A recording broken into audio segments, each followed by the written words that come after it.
I want to show you one trick of Canva. Write every letter that you want. Just choose Play Fair, this font, and resize it like this. Go to Element, choose Fashion Model. That I choose this one. You can choose everything. Remove background.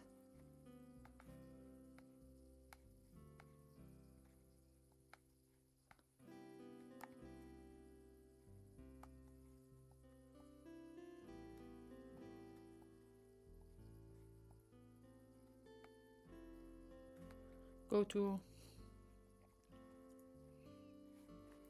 Edit, Filter, go down, use this one, Custom, go to Text, write everything that you want.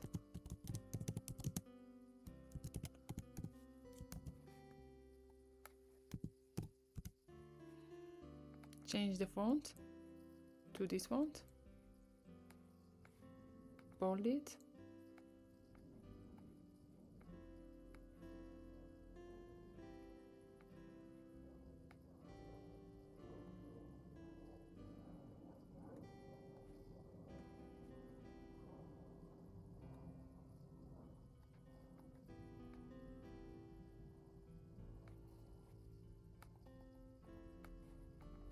that's it. You can do it with everything that you want.